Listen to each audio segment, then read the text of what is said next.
May I invite Mr. Toki Andrea Manjanto to help us introduce our next panel discussion. Let's put our hands together and welcome Mr. Toki Andrea Manjanto. Thank you very much, thank you.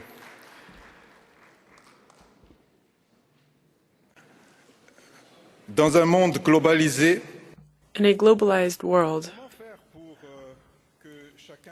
how can we ensure that each and every one of us can become integrated into society without renouncing his or her faith, without renouncing his or her culture, without renouncing his or her identity?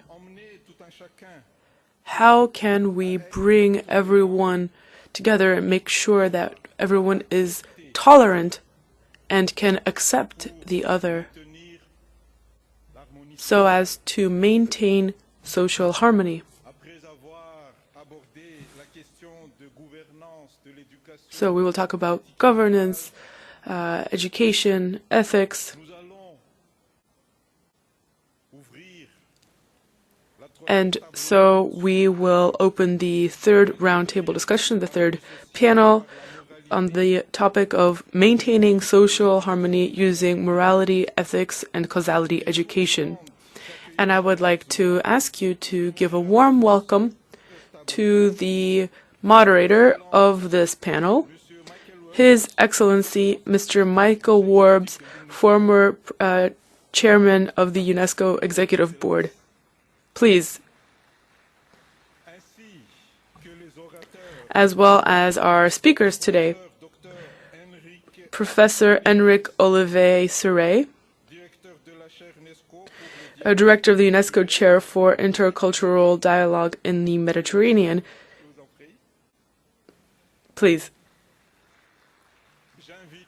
I would also like to invite Dr. Jeremy Smith, Dean of the Faculty, the Department of Human Science and Arts at University Trinity, St. David of Wales. Please, Dr. Smith.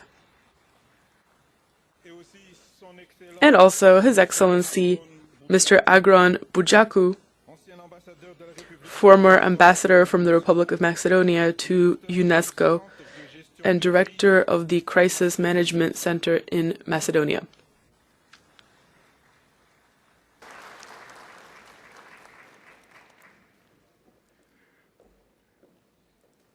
Monsieur le Président, je vous donne la parole. Mr. Chair, please take the floor. Merci. Merci beaucoup. Thank you very much. Well, to introduce our last panel of today, I would like to refer to a meeting which Master Shin Kung had last year in Australia with several ambassadors of UNESCO who were visiting Toowoomba community.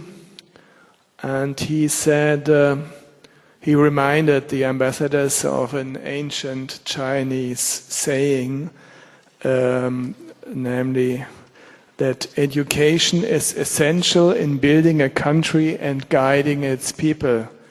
Without education, human nature degenerates. I mean, who would here at UNESCO put this statement into doubt? It is obviously a thought which is very old, but of which UNESCO, of course, nowadays will take utmost attention and care. And when Master Shin Kung talks about education, this is what he further said to the ambassadors, he is referring to religious education. And for him, religion, on the other hand, is vital education. Religious education, he told the ambassadors, is the most complete and comprehensive education of humankind. It is complete because it includes ethics education, morality education, causality education, and the sacred education. And if I go further back to his intervention last year, he then explained more about this, his view of religious education. So, moral education teaches us correct thoughts, speech and behavior, and it provides benchmarks against which we ought to think, speak and behave. Ethical education teaches us how to interact with others properly and is an essential education that each one of us should receive. And finally, causality education is teaching about the law of cause and effect, to the causal law that good deeds bring about good consequences, whereas bad deeds result in bad consequences. So, having said all this and reminded you of, well, the thinking of Master Shin Kung, we are now going to the last panel, Maintaining Social Harmony Through Morality, Ethic and Causality Education. We have three panelists were invited. All of them, I think, have a profound experience, I understand, have a good experience with conflict resolution in different fields. They will not speak about it today, but I think this is their background, and this is why they have probably been invited to talk about maintaining social harmony through morality, ethic, and causality education. And our first intervener is Professor Dr. Enric Olivé Serret, who has been the director of UNESCO Chair for Mediterranean Intercultural Dialogue since 2004. The chair aims to conduct a variety of activities in the field of cultural and interreligious dialogue in the Mediterranean area, and at the same time stimulate communication with civil society, encouraging dialogue and the construction of peace. He has also been the Secretary General of the Committee of the EuroMed Permanent University Forum since 2006. This forum meets once a year and aims to assess the activities in working groups and create new proposals and challenges for higher education and research in the EuroMed area.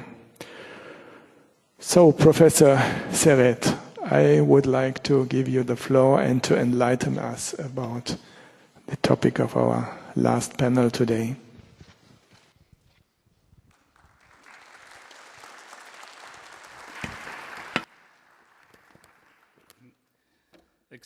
Madame, Monsieur.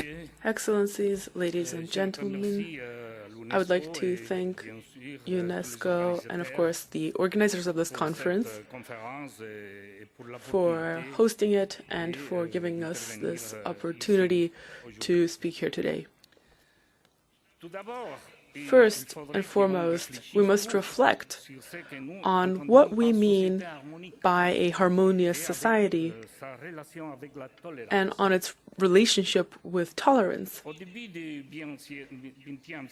the early 20th century, and especially in the so-called social Catholic circles, the term social harmony began to be used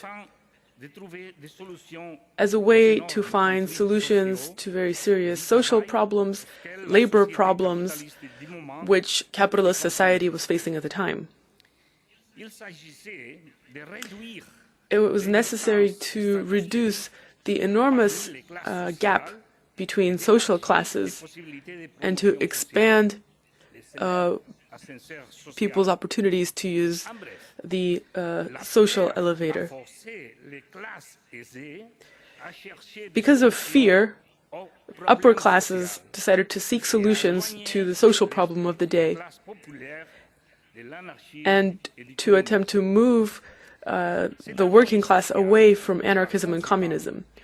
As a result, this social harmony did not seek social justice.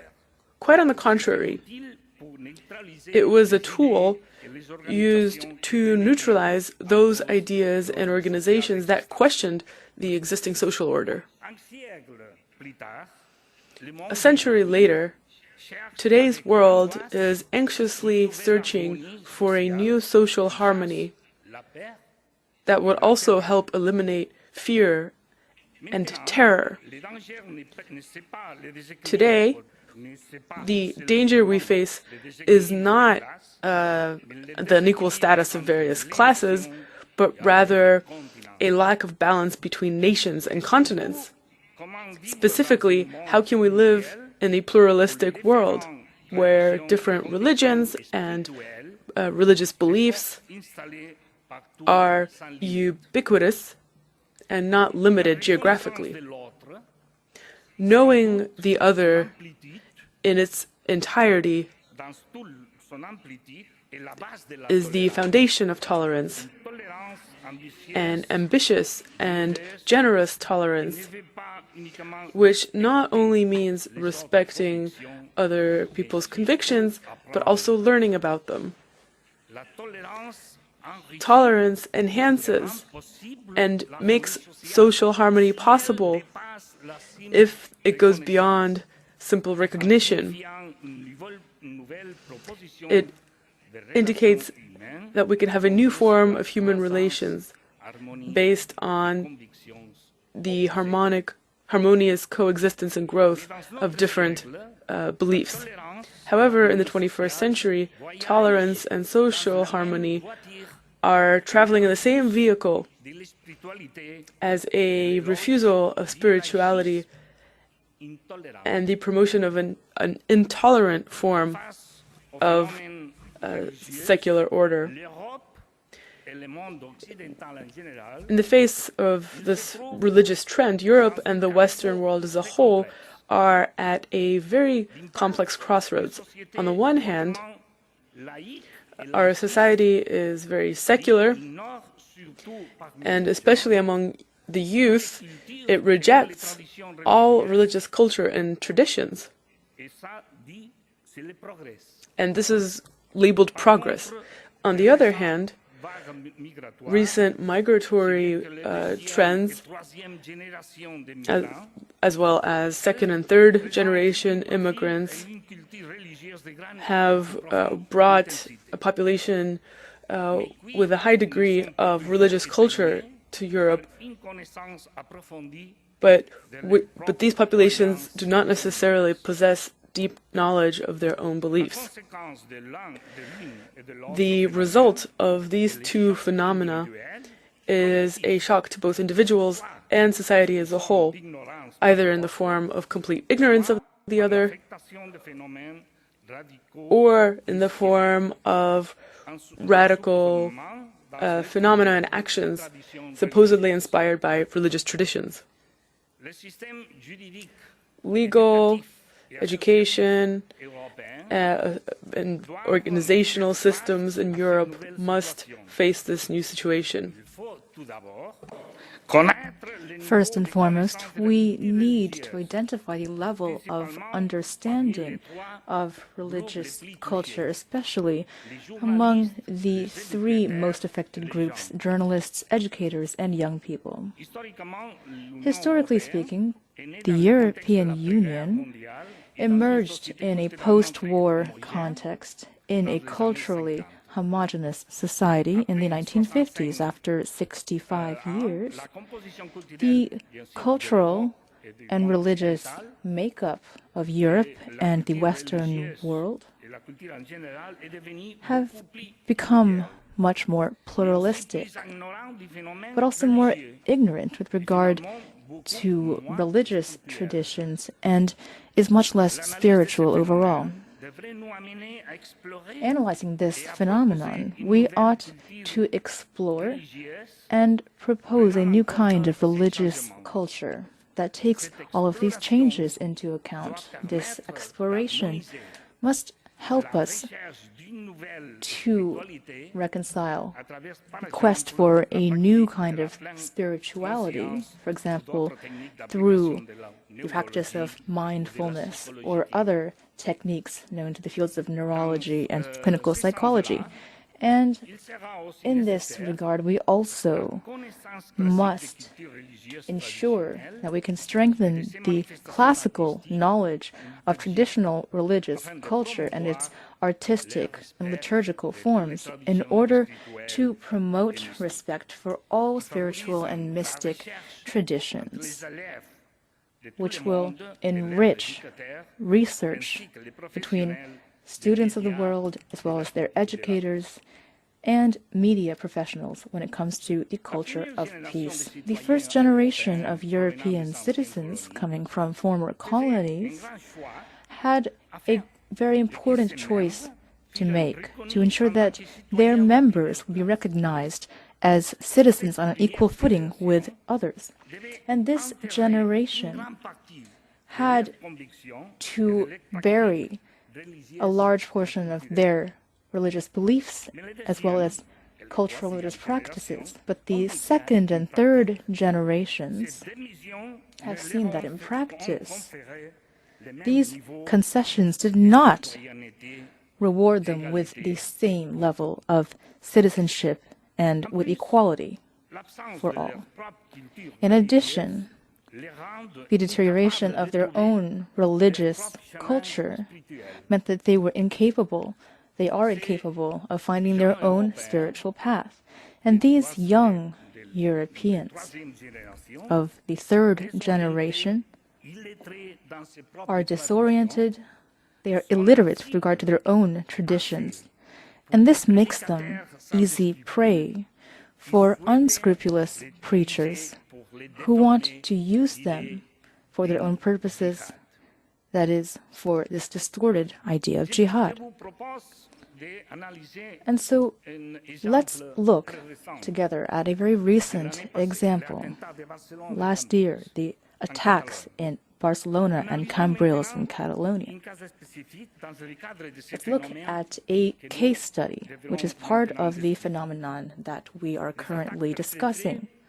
These attacks took place a year ago in Barcelona and Cambrils in Catalonia. They were committed by young Catalans of North African origin. Let's look at their personal profiles. These were young people who studied in public school.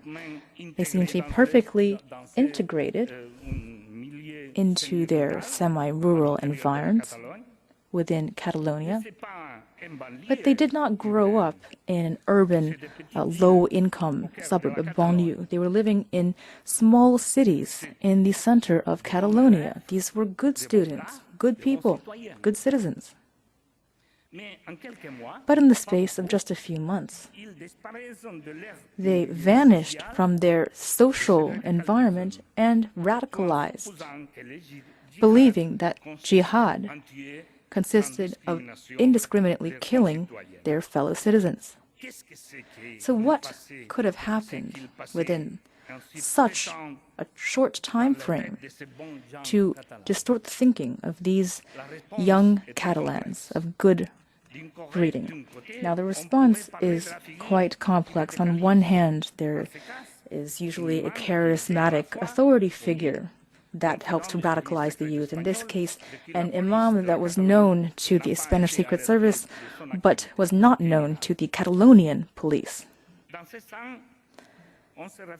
And here, we're still talking about security and policing. Thus, the prevention of radicalization is still viewed as an attitude of vigilance with regard to interpersonal relations. That is to say, relations that are external to the human being, to the individual, the victim, him or herself. But what is most essential here is to remember that these young people were weak because they had insufficiently developed their spiritual dimension within their families, at school, in society. They received an education that takes an external approach toward the internal dimension of the individual, which is not taken into account. And thus, when in a vulnerable situation, these young people were easy to reprogram. This led to a tragedy. And in these cases, when there is a major shock, a conflict between two cultures, their own and that of their cultures, their parents, these young people feel lost and they need to develop their own internal richness. And the promise made to them by the jihadist recruiter is quite straightforward. They must rebuild, restore the religious values that their family, school, and society denied them. And most importantly, this gives their life a meaning that transcends the physical and material. Of course, these are false religious values, as we all know. But guided by a madman, these values can constitute a terrible danger. And the outcome, as you know, dozens of deaths, many innocent people wounded, almost all of these young people radicalized. These young radicalized people and their imam were killed as well, and their society was traumatized. And this society keeps asking itself how terrorism could reach a quiet little village at the heart of Catalonia. As I've mentioned before, the essential foundation for a tolerant and socially harmonious society is the development of the spiritual dimension of every human being. And it is first and foremost the education communities, schools, families, and students that have the duty to make this development possible, of course, with the assistance of public authorities. We need to strengthen the individual from the inside out. This will strengthen society as a whole. Now, over the last few years, Europe has sacrificed all religious and spiritual expression on the altar of so-called modernity, making orphans of individuals. Our young people and our children are not taught about an important part of their personalities as individuals. And here I'm talking about a concrete religious culture as well as the true spiritual dimension. Our societies must understand that if we want our young people to be strong, then we must invest in developing this spiritual dimension. This is the only true antidote against the venom of false prophets who are targeting their hearts and their minds. Let us recall that in the 1960s,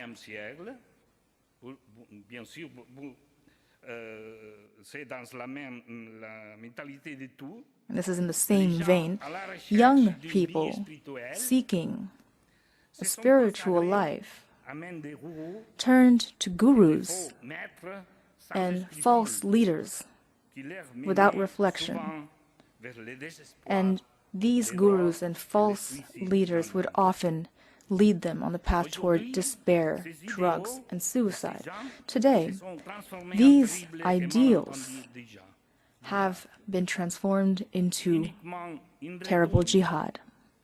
Only a return to the spiritual dimension of the human being and a robust, comprehensive education that covers the culture of religions can provide young people with understanding of themselves as well as of others, allowing them to recognize themselves as being socially legitimate, as well as acknowledge legitimacy of their fellow citizens. And this is the most effective vaccine against hatred, terror, and violence. Thank you.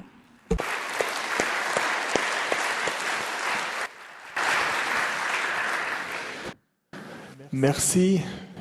Thank you, Professor Serret, for these very profound remarks. I think it provides an insightful explanation of the roots of terrorism in Europe, in Spain in particular, but in Europe overall as well. And it also has provided us with a suggestion on how we can prevent this phenomenon from arising in the future. That is, by cultivating this spiritual dimension in a secular world where it has largely disappeared. I think that this gives us food for thought as we continue our discussions. Invite Dr. Jeremy Smith, who is the Dean of the Faculty of Humanities and Performing Arts at the University of Wales, Trinity, St. David. He has a Master of Science in Government and a PhD in Modern British Political History from the London School of Economics. He has been lecturer in history at University of Exeter and senior lecturer in modern history at the University of Chester before finally moving to the University of Wales as head of the School of Archaeology, History and Anthropology. I think the focus of his research and of his publications is the peace process in Ireland, and as I said before, conflict resolution. I think this is a common, let's say, interest of our three panelists. And please, Dr. Jeremy Smith, I would like to invite you to talk about learning to live together, education, training, and ethics.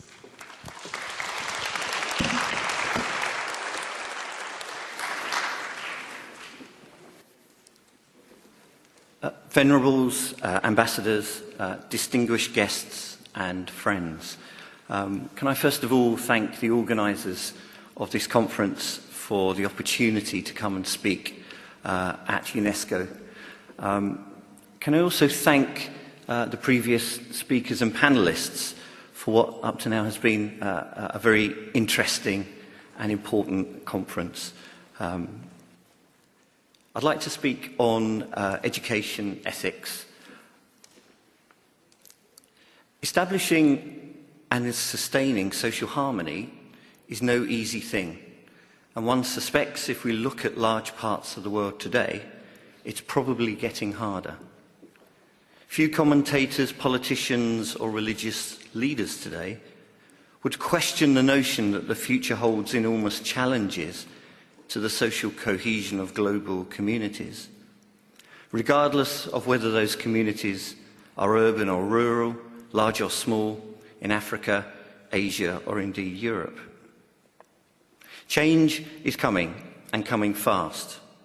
Some even talk of a fourth technological revolution and an informational revolution.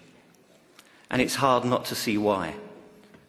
For in addition to those fairly familiar destabilising pressures of the last few decades, looming ecological disaster and climate change, globalisation, unstable flows of capital and debt, new patterns of immigration and labour, we now add to the disruptive powers rapid technological innovation and the spread of artificial intelligence, the psychological impact of an all-pervasive social media and hyperconnectivity, and new emergent forms of economic and political organisation that seem to widen inequality.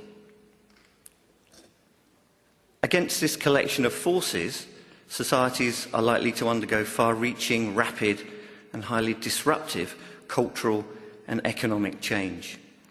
The age of bewilderment is upon us, to draw a phrase from Yuval Harari. And all the more so if the rate of change within society is itself exponentially getting faster. The law of accelerating returns, or Moore's law, and seen most clearly in the field of technology and computing, might suggest the level and rate of social impact could be much deeper and more profound. Periods of rapid change have historically triggered social disorientation and fragmentation, which in turn can lead to discrimination, exclusion, intolerance and violence. Particularly if those forces and mechanisms that once helped fasten communities together, the social glues, have themselves weakened or been undermined or lost relevance, be those glues the faith and religious networks, political and cultural establishments, national identities, family and kinship associations, or educational systems. And without adequate responses or alternatives, social harmony will be difficult to maintain. These are issues that concern governments and communities throughout the world. They are the special focus of the UN, UNESCO, and its various arms and branches, as well as a host of religious and secular humanitarian NGOs and bodies. And they are the special focus of numerous groups, projects and associations, about which we've heard something today. But they are also issues that have bothered academics and universities. And here I'd like to draw reference to the renowned German theologian, Professor Hans Küng, who, in searching for a broad response to what he called, quote, the constellation of catastrophic economic, social and ecological developments, made a bold demand that only a common and universally accepted world ethical value system would suffice if, quote, humankind is to survive on Earth. We might note here as well that earlier this afternoon, His Excellency Mr. Jalali similarly spoke of a common ethic.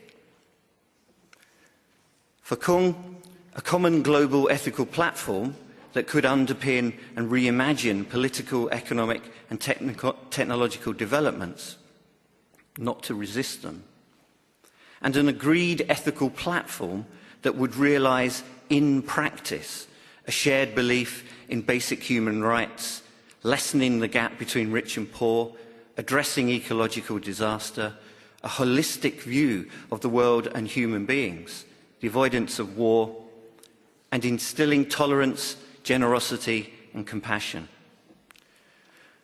Küng offers a stark choice: develop a practical and common world ethic, or face collective world catastrophe. And whilst few might disagree with Küng's menu for what this system might be composed of, they might question the practical establishment of it. How does one get from theory to practice in the creation of a world ethic without provoking perhaps even greater social disharmony? What Küng was espousing was the big vision stuff and grand ideological and theological leaps.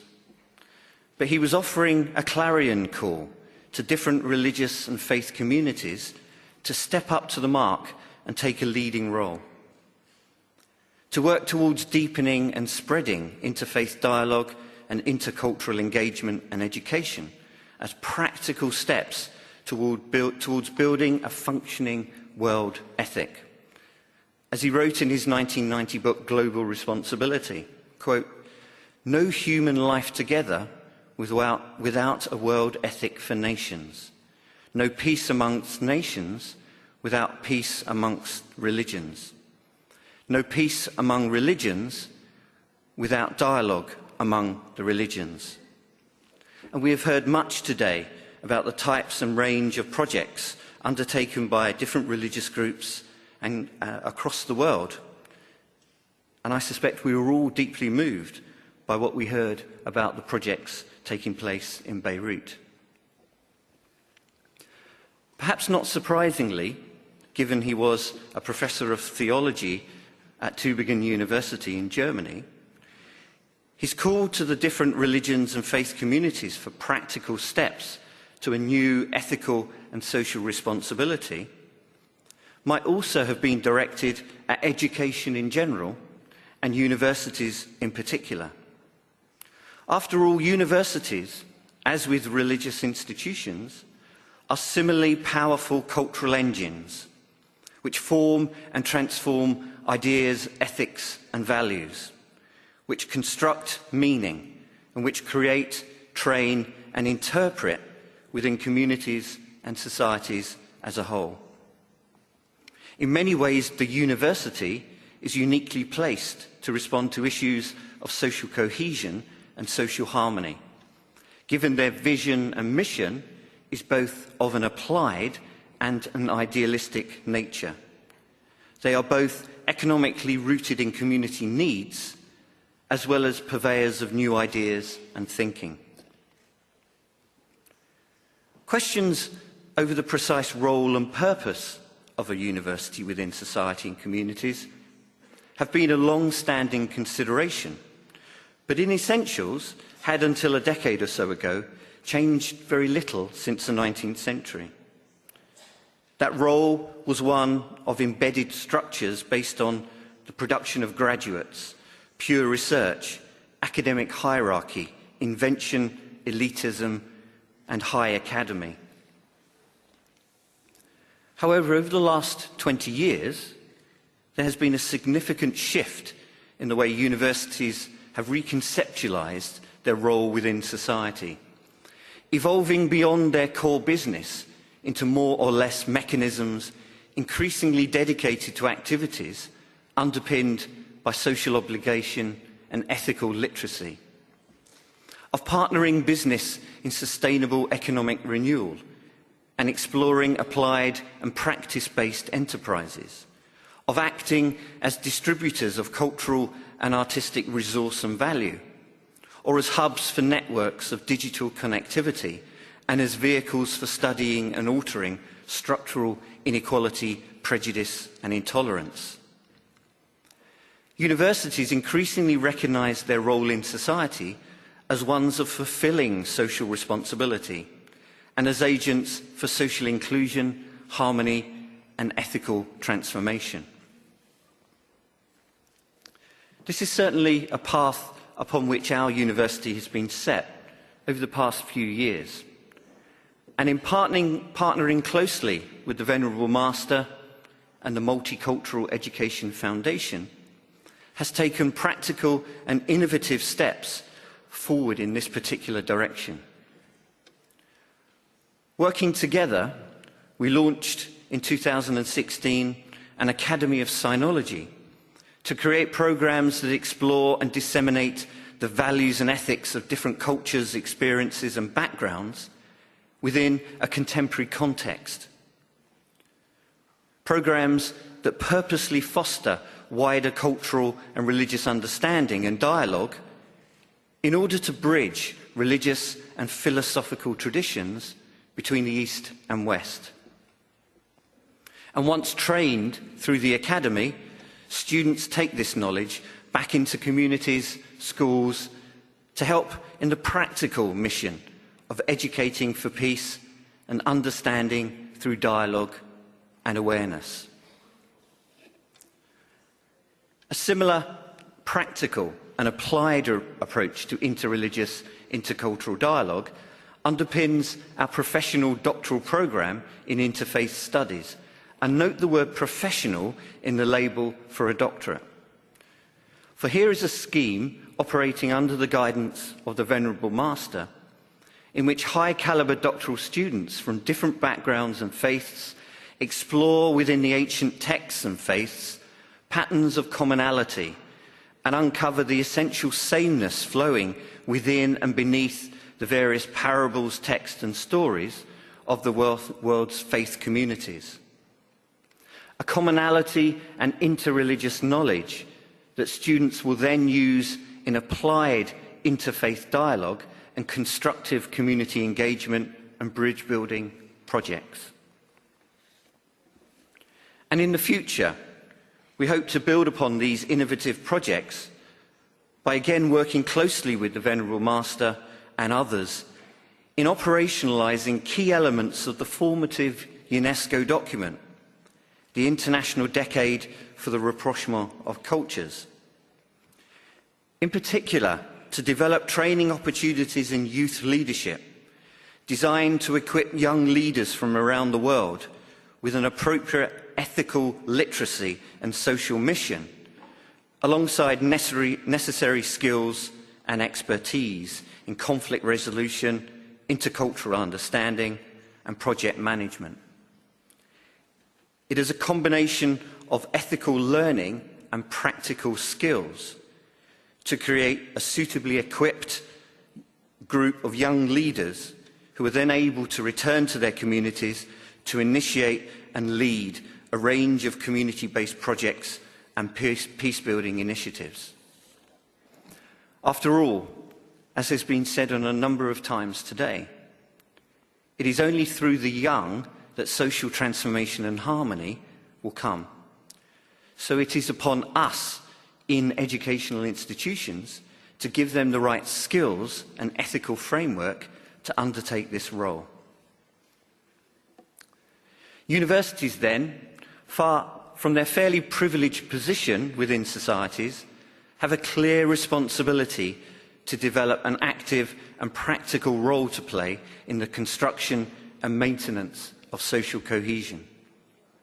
Universities should be looking in the future to mobilise their considerable resources, be they cultural, economic or policy influencing, in pursuit of an ethical framework for practical application of interfaith intercultural dialogue. And through a focused ethical education in intercultural and interreligious understanding, married to schemes for developing practical skills, universities will be able to offer constructive responses to the modern tensions found in communities and in combating social fragmentation. Thank you.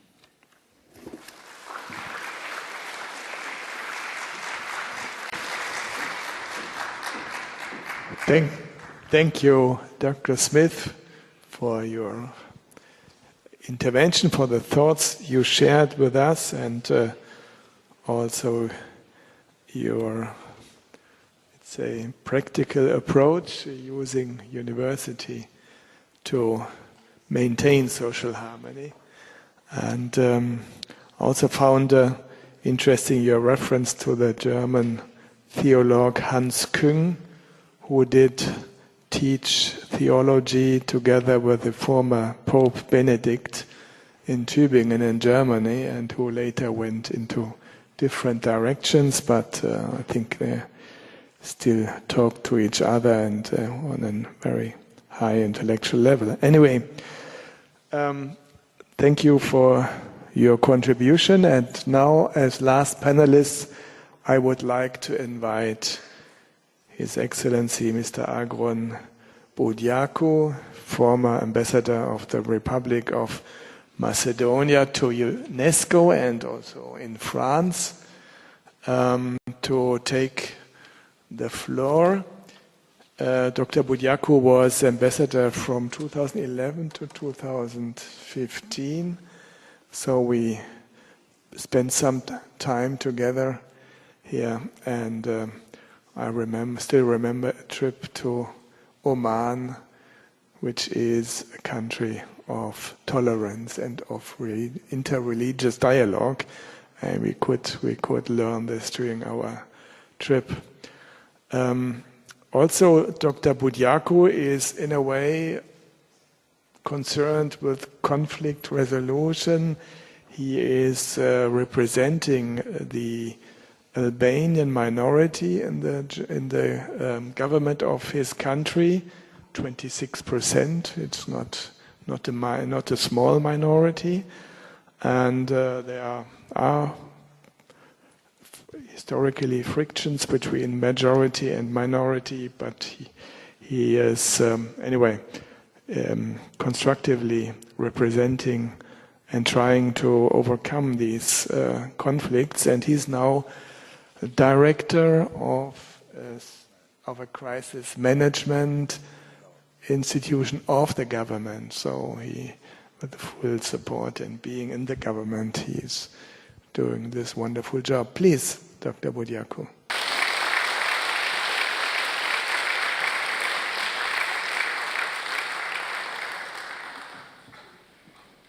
Amitofo, venerable representatives of religious communities, excellencies, it is a big pleasure to be back in UNESCO. I have to thank my friends who invited me to participate, and I'm always willing to contribute within the limits of my knowledge and experience, of course. It is such an important conference, also in company of such distinguished panelists. But I have a small critic to my friends because they attributed me to a very difficult panel with a very difficult topic at the end of the day when everybody is tired. But I will try to a little bit reinvigorate you in your attention by trying to be interesting. I do not pretend to find a way out of the situation that the world is confronting today.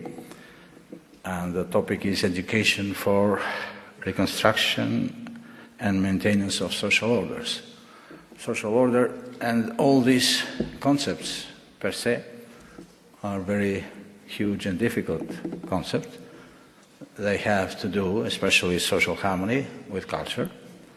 And culture in itself, we are in the House of United Nations Organization of Culture, is a concept that had counted at least 156 definitions.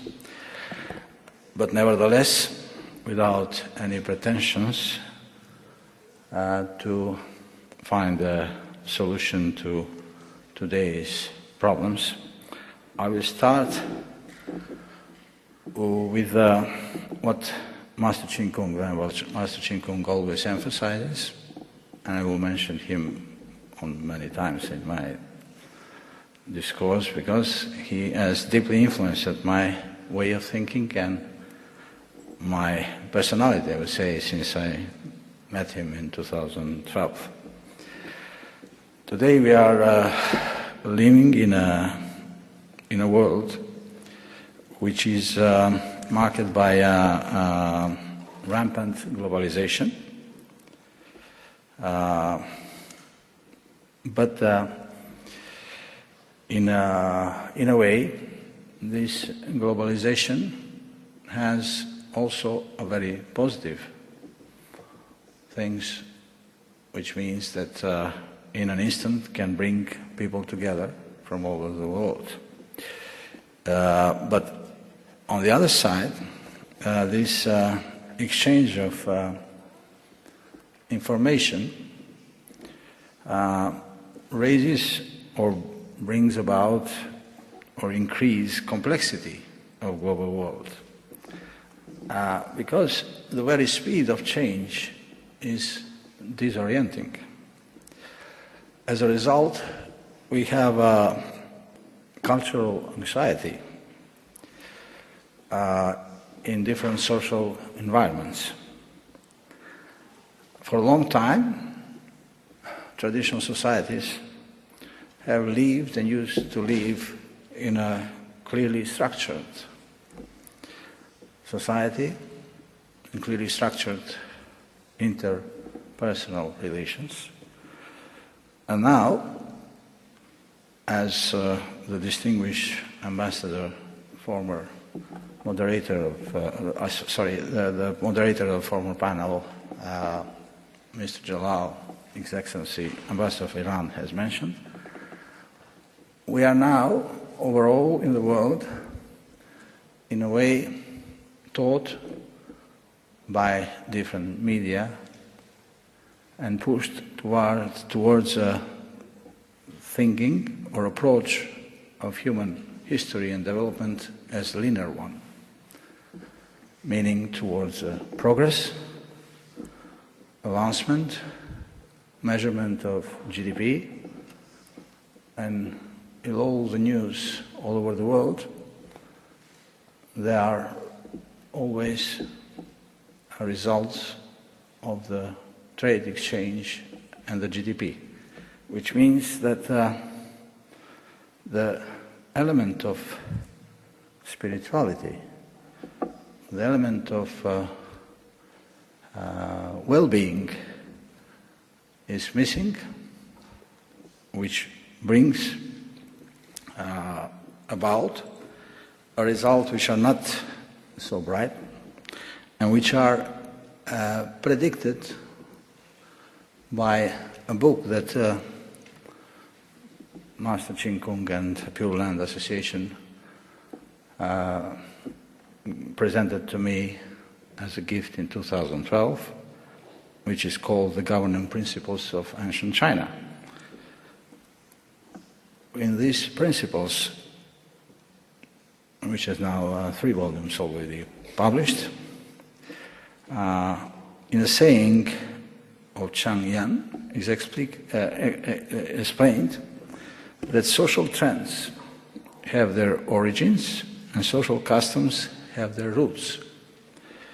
If we despise the branches, then we should sever the root.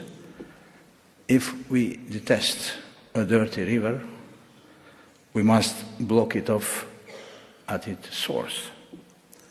It's a very wise saying, but nowadays the source of different social customs and attitudes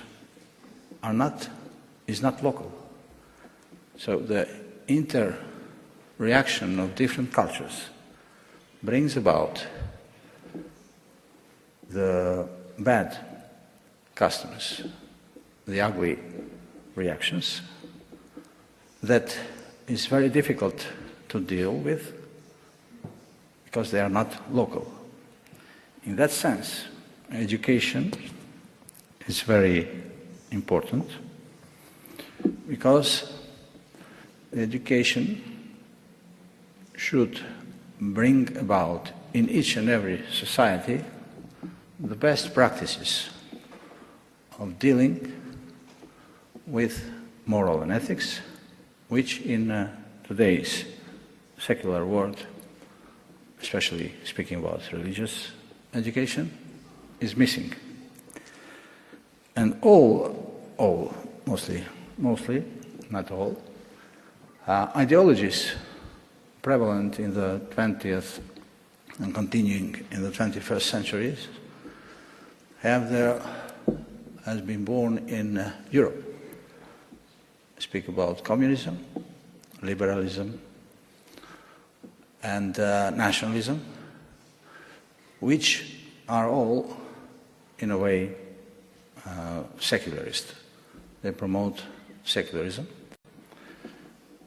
which brought about today's situation that people have lost their orientation because ideologies come and go, whereas moral and ethical values are the same, being good person, being tolerant person, being tolerant to the other, respecting your parents, respecting your family, respecting your social environment, are timeless values. Whereas all other values which have been promoted in the meantime in today's world are secular per se, and I'm afraid do not emphasize enough the moral and ethical side of a personality. Perhaps I'm wrong, but that's the way I see it. In a human diversity, there are different cultures which are now, in an era of globalization, trying to emphasize each its own characteristics. This is part of human diversity, which can enrich us and can bring about a better world from a moral and ethical point of view speaking. Many today speak about return of religion, but return of religion is seen as return of ideology, if I put it like that, which is by definition conflictuous because there are many religions. What Master Chin Kung and Pure Land and UNESCO in this occasion trying to show, also the University of Wales, is to teach each other religions, to find what all religions have in common, and to promote it as universal values.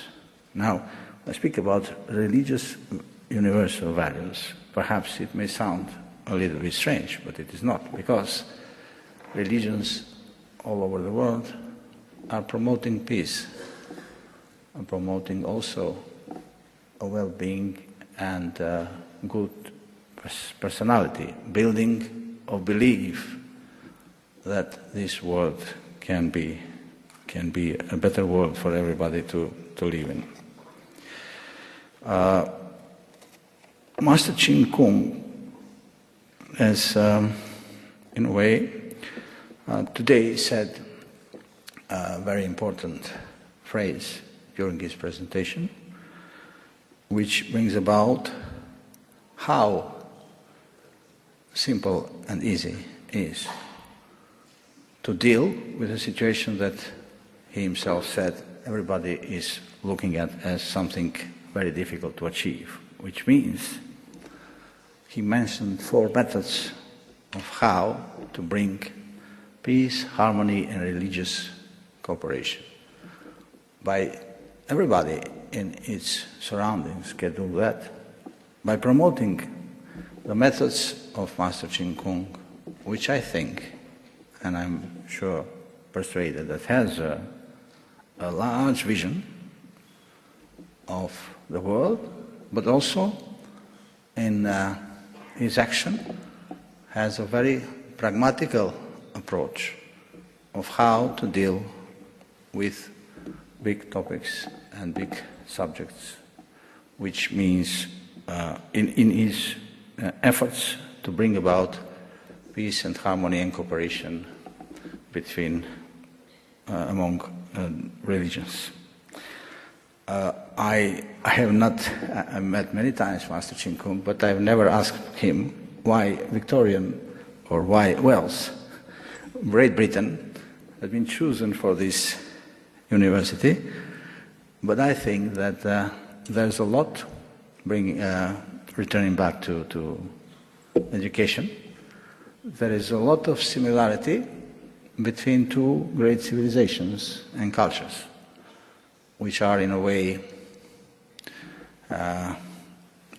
dominating today's world, which means Britons or Anglo-Saxons culture and civilization, and Chinese civilization.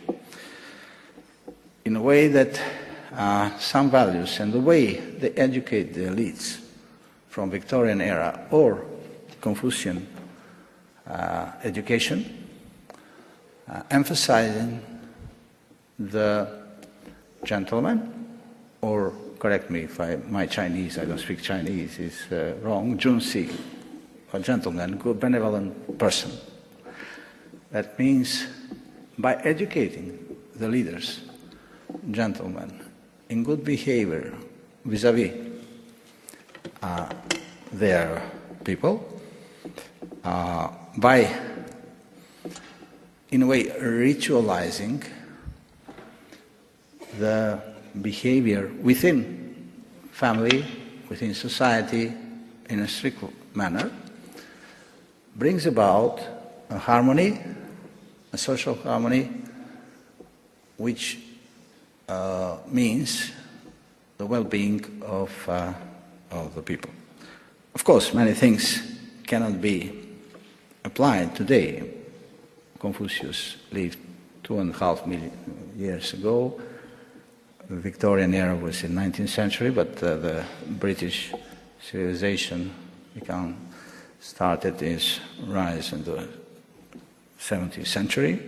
Nevertheless, as I mentioned, universal values are universal because they are timeless. And in that regard, I will mention a point about a paradigm which has been dominating the 90s of the last century, referring to a book of Japanese-American political scientists, End of History and End of Ideologies. End of ideologies, perhaps, but it is not end of history. The mankind has now many difficulties to surmount, to face. But by promoting social harmony, by promoting universal values, also harmony, intra-religious harmony, I think that I'm not sure that altogether we can build, reinforce, return to a social harmony for the benefit of next generation. The examples of Toowoomba is a good example that has to be propagated and dispersed all over the world.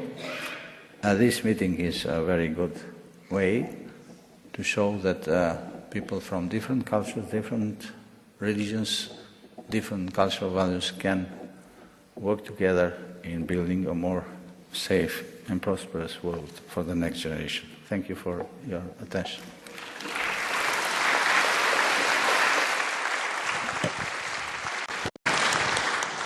Thank you, Dr. Budjaku, for your intervention and the thoughts you have shared with us.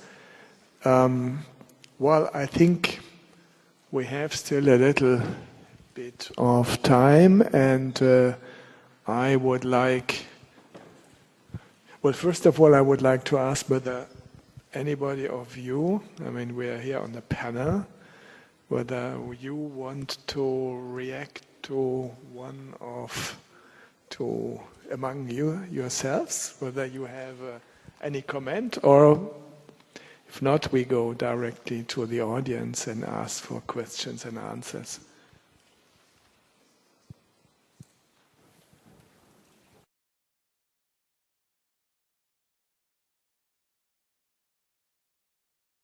See one hand raising to my right. Yes, please. And then the second one, yeah. So first, you. And can you introduce yourself also when you're speaking? Hello, my name is Dr. Angus Slater. I work at University in Wales. I wanted to ask about the nature of ethical education. We struggle a lot with teaching our children, teaching students generally, how to make good choices, how to do things ethically. So I was wondering if the members of the panel could perhaps explore a little, how do we educate children in ethics? Thank you. Okay, thank you.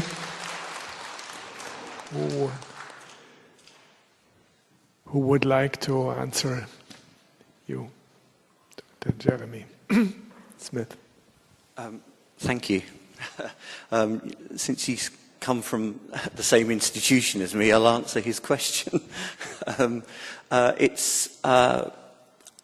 pick up on the word children, because at university, I suppose the experience we've had is at the post 18-year-old age group. So it's probably tricky for me to reflect upon that particular dynamic at a younger age, apart from my own children, and how within the family, perhaps, we instill ethics. And I think that probably is my response for the pre-18-year-old foundation of ethical values,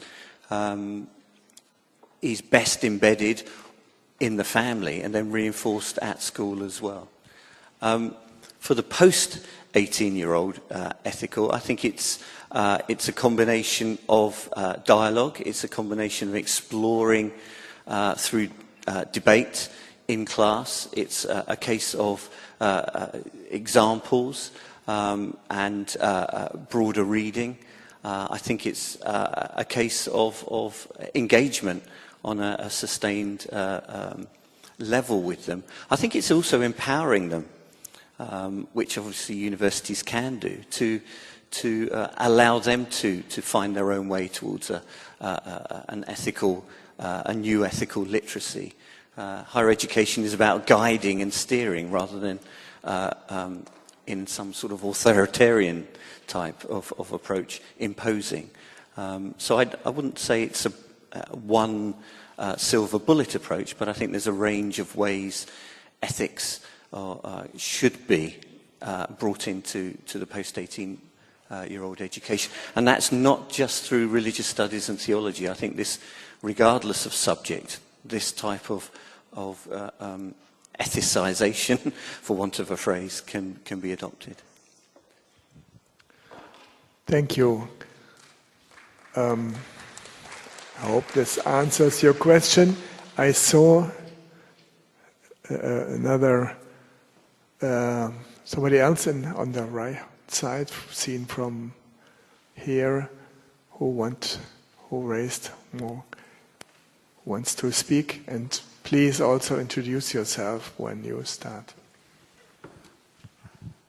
Thank you, His Excellency Mr. Michael Worbs. My name is Jamal Samsudin from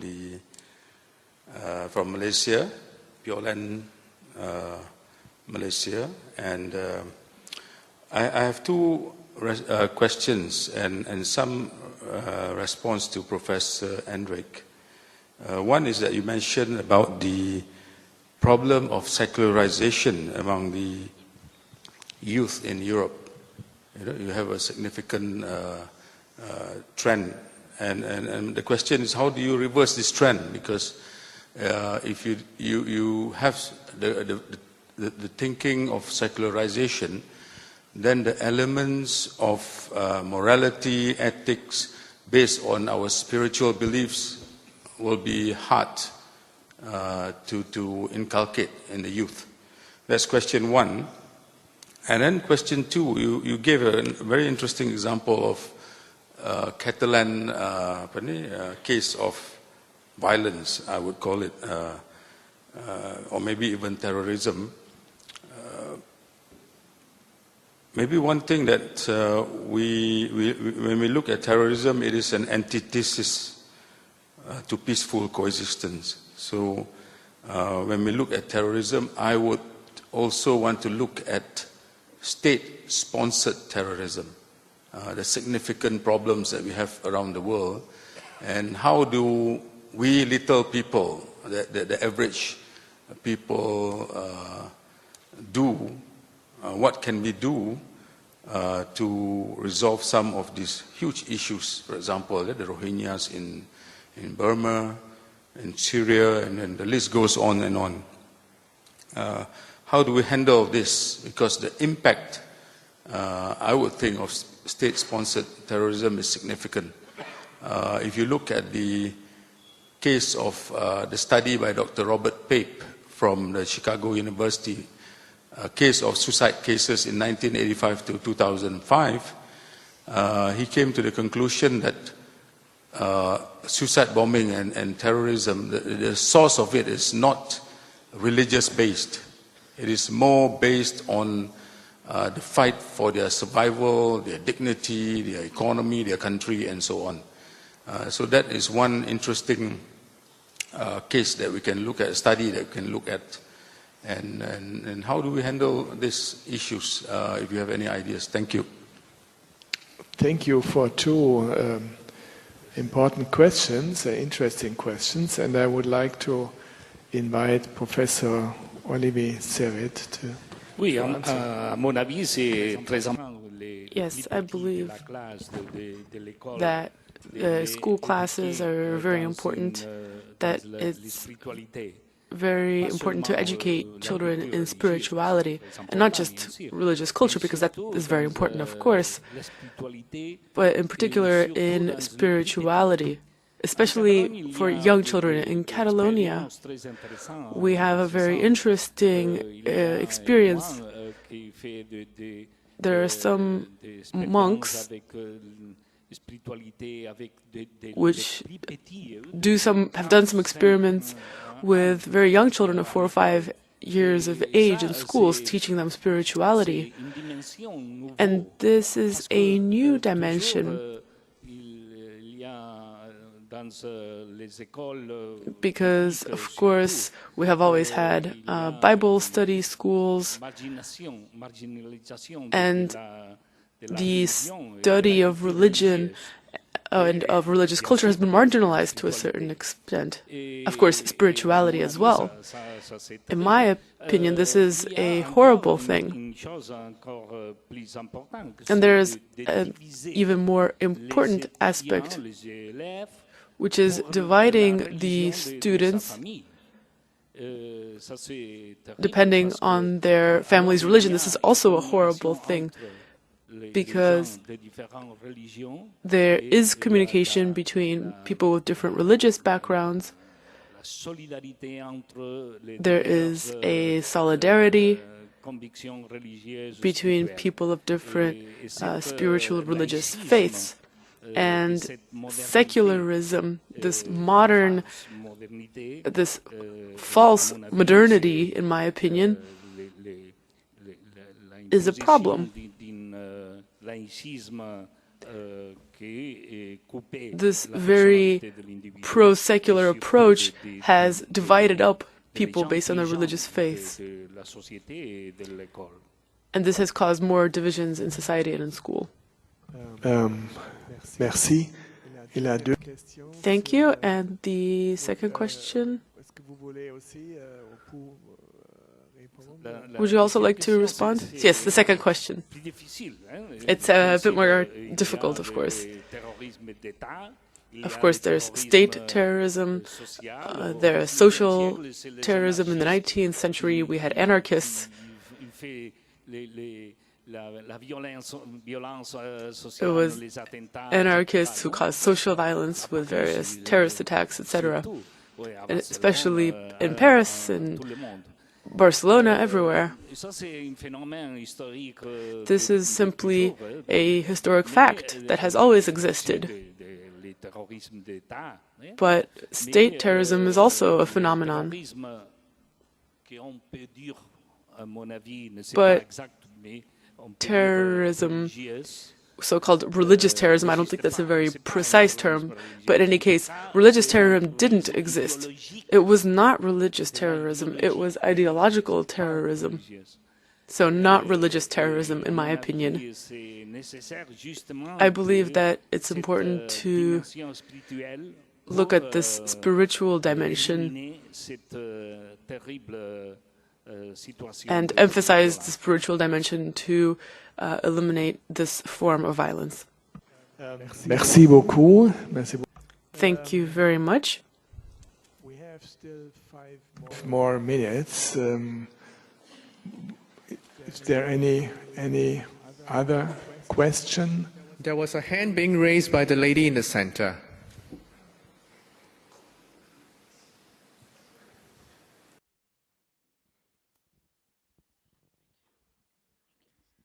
Oui, bonsoir à vous. Merci. Good evening. Thank you very much for your presentations. My name is Jean Bergeret. I think maybe you have already answered my question to a certain extent, Professor Enric Olivé Serret. My question has to do with the necessity of having spiritual education in schools to try to address the spirituality crisis that we're facing. So my question is, to what extent can we design and implement this kind of education in a world that is dominated by liberal ideology? It's a great question. If we could stay here until midnight, I could answer this question. Because it is true, it is this neoliberal state, as you all mentioned, that believes that spirituality is not important. What is spirituality? It's something vague and abstract. It's only for monks and priests. They care about GDP instead.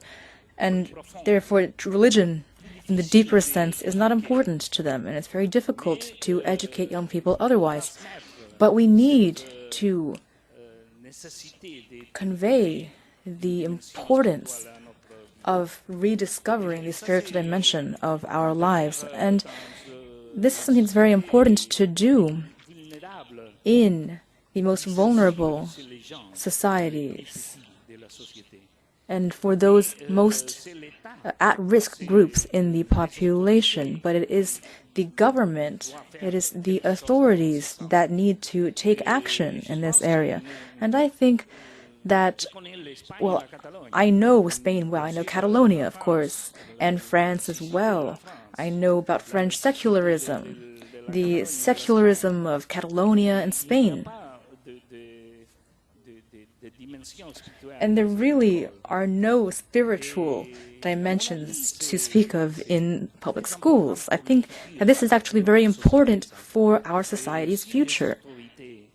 If the government refuses to find a path forward that would be inclusive of spirituality in school, then I think we will soon have a serious problem in our societies. Thank you very much. I think we share that opinion, and that it's very clear and straightforward. And on this note, I think that we will have to wrap up our discussions for today. Panelists, I thank the audience for patience and attention, and I thank the organizers for having made this panel possible. Thank you very much. Thank you very much to all our panel. May we invite the panelists for the group photo on stage.